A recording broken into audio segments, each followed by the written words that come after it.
이거는 부르심을 받았다는 특별한 감정이, 특별한 경험이 오히려 왜곡되어 나 자신을 높이려는 교만으로 작용할 수 있는 위험을 경고하고 있는 부분입니다.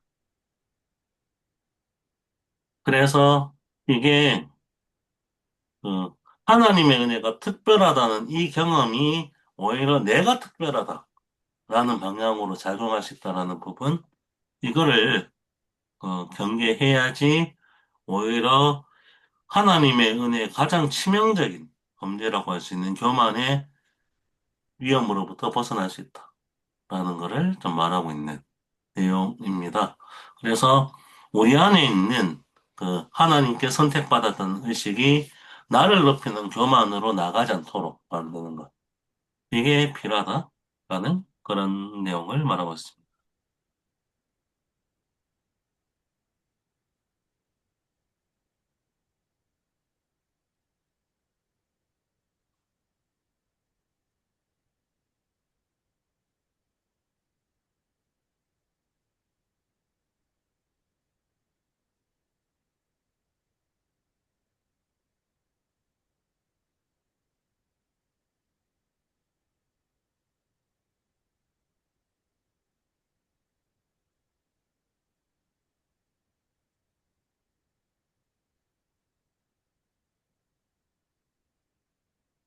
음,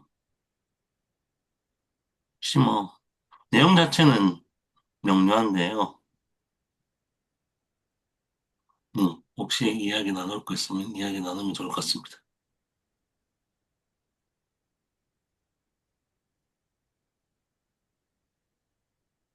저 하나 궁금한데요. 네, 굉장히 내용이 선생님 말씀하신 것처럼 메시지가 확실한 부분이었고, 읽다가 재미있어서 웃기도 했거든요, 내용이.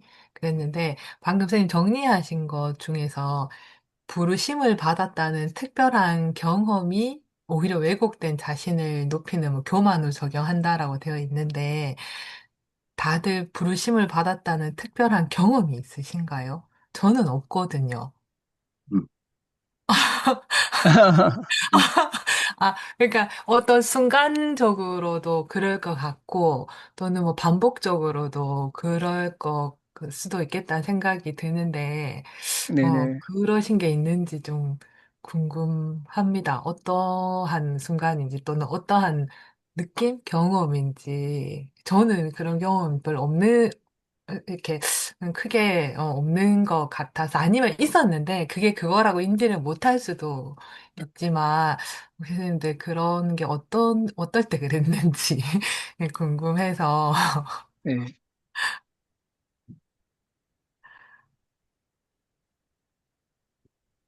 그렇죠. 그러니까 이제 뭐, 이제 먼저 남 얘기를 하자면, 그 엘리자베트 키블러 로스라는 사람이 이제 마이네덱 유대인 수용소에서 이제 나비 그림을 보고 벽에서 그 인생을 바칠 소명을 이제 발견하고, 또 이렇게 이제 그 자신의 어떤 이제 의학으로 진로를 정하고 이렇게 간 것처럼 저도 군에서 이렇게 이제 그 활동을 하다가 어, 목회적 소명과 설교의 소명이 있다고 생각을 하고, 그때 이렇게 이제 그 소명을 이렇게 이제 받았다고 믿게 된 거죠. 또 이제 기독교인으로 부르심을 받은 사람도 있고, 그래 이제 아마 이제 그 경험 자체를 어떻게 보면 좀 이렇게 그 소명으로 그 받아들이는 것도 어떤 이제 그런 그러한 이제 하나의 이제 그 차원이 아닌가 싶습니다. 네. 음. 네, 그거는 사실 네.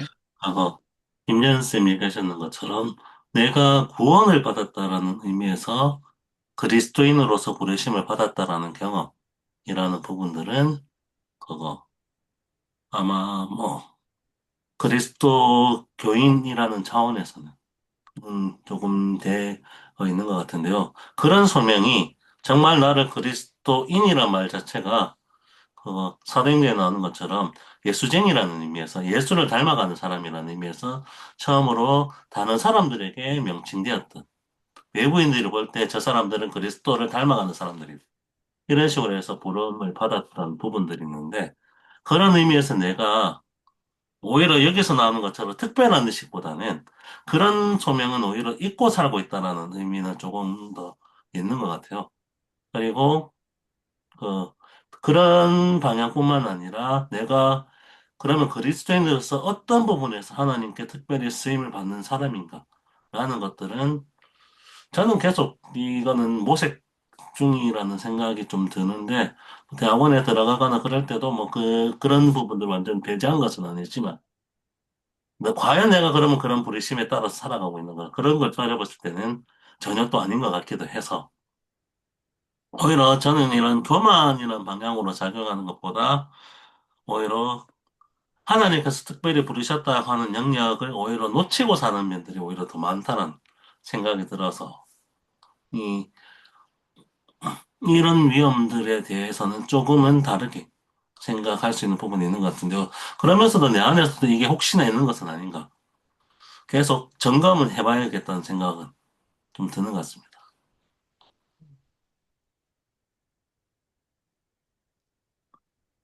아까 한 선생님이 뭐 약간 웃고 싶다 하는 부분에 대해서 저도 이해를 가는데 저한테 아마 해당되는 내용들이 워낙 많아서 음, 저는 이 본문 자체가 증명하는 이 대목들의 산증인이 아니겠습니까? 나는 그런 생각. 네. 솔직히 저도 약간 그런 생각이 조금 들어서 목사님 왜 고개 숙이고 웃으시는데요?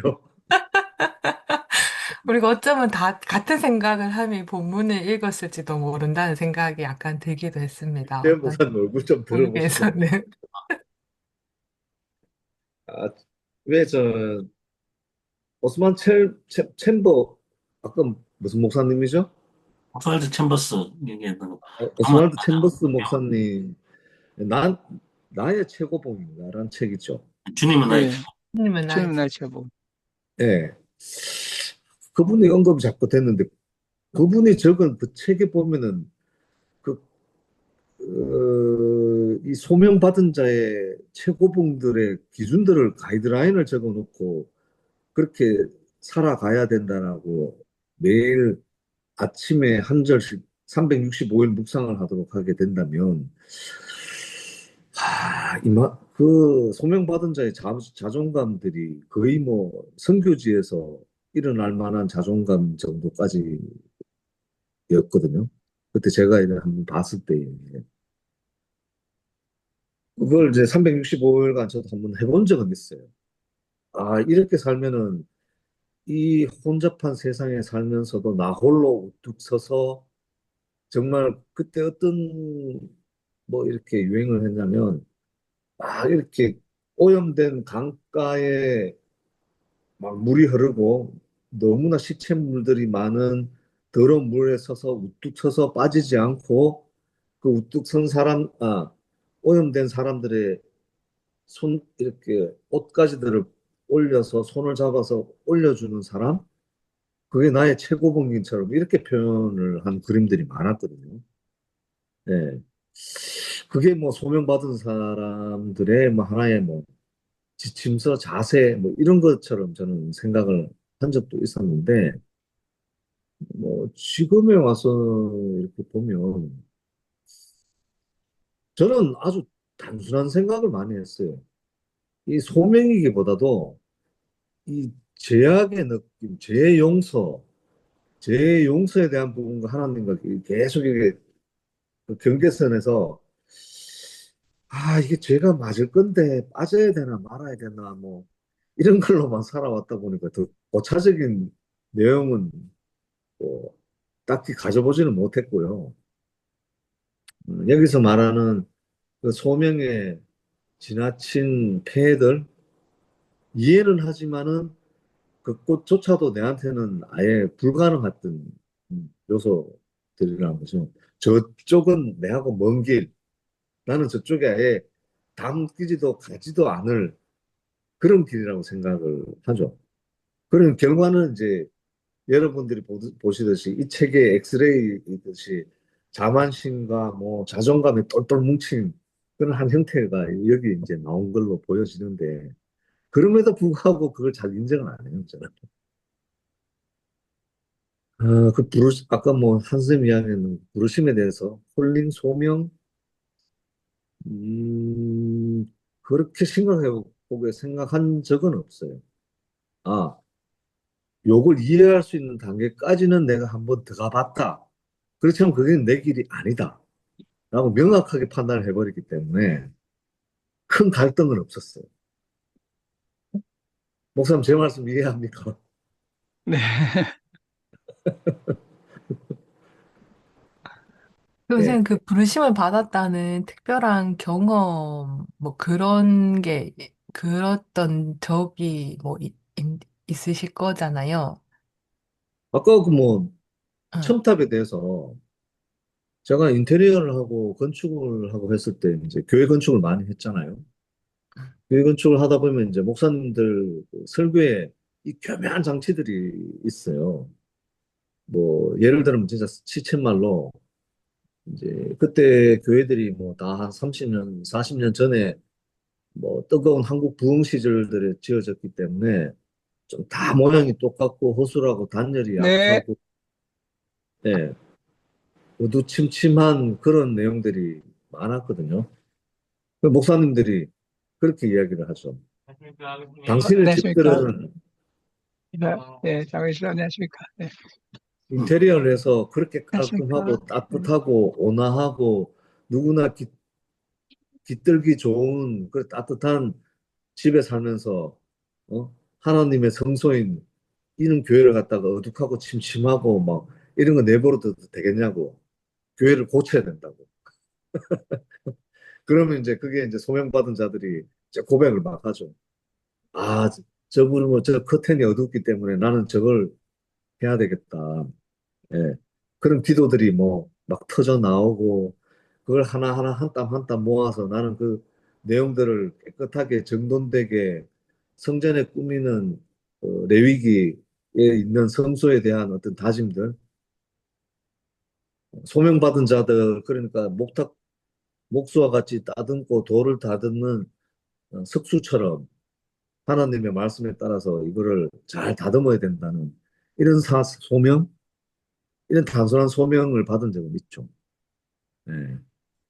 그게 이제 지금 와서 보면 조금 웃음 내용이기도 하고, 예. 그때 당시에 그랬다는 느낌이 살짝 들어요. 예. 그럼 함부로 쉽게 하면 안 된다.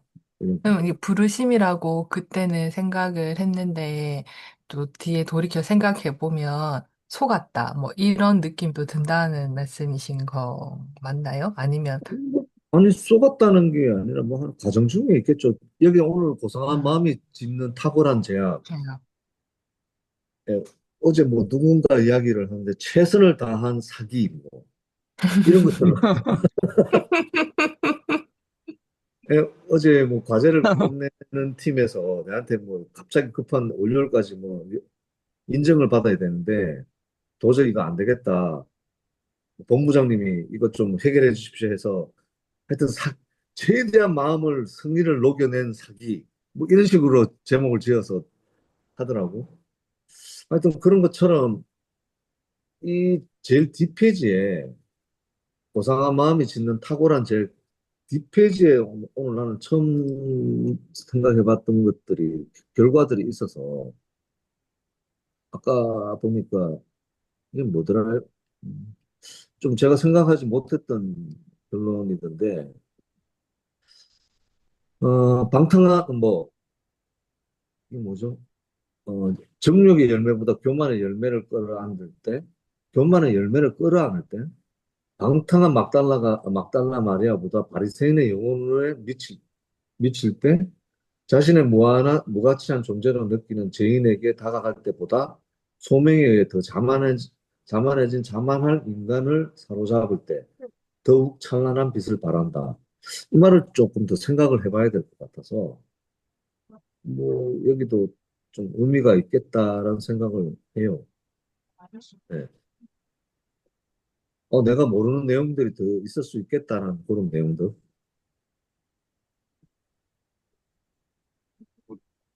그겁니다. 네. 뭐 비슷한 이야기들이 좀 이야기가 될 것 같은데요. 우리가 그 하나님의 부르심을 받았다라는 방향들이 오히려 그 하나님을 이용해서 나를 교만하게 만드는 부분, 이 부분을 소명이란 차원에서 특히 경계할 필요가 있다라는 부분들을 좀 기억하고, 조금 있으면 예배 시간이 가까이 왔으니 마무리하면 좋을 것 같습니다. 네, 그러면은, 네. 쉬었다가 10분 뒤에 11시에 뵙는 것으로 하겠습니다.